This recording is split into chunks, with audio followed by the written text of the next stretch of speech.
Hi guys, today I'm going to be sharing with you all my recipe for a curry potato. Now this is the curry potato that you'll get when you buy food on the outside or you buy roti or dhalpuri. This is the type of potato you'll get.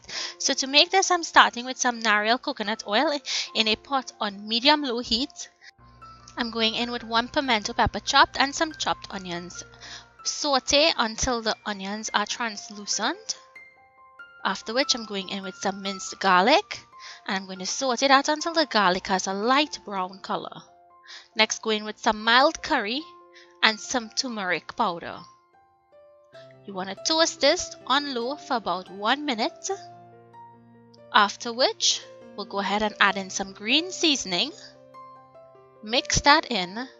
And then we're going to go in with some water to help this curry cook. You're going to cook this until it turns into a thick paste.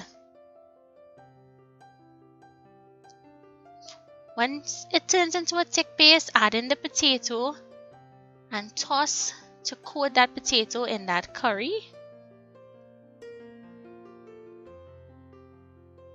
Next, I'm going to season this with some salt. Mix that in. And we're going to allow this to fry down in here for about 5 to 8 minutes. After which, we'll add some water. So you're going to cover with enough water just to cover the potato. And you want to turn your heat to a medium high.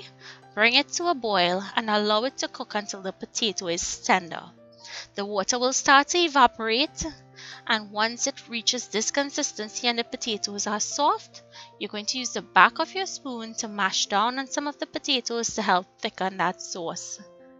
The more you mash, the more thicker it will get, so you can leave it to the consistency that what you like. So this is how I want it to be. As it cools, it will thicken, so you don't want it to be too thick at this point. And there you have it, curry potato for dhalpuri roti or bus up short. I hope you guys enjoyed today's recipe. Make it and let me know. Thank you so much for watching, and I'll see you in my next video. Bye!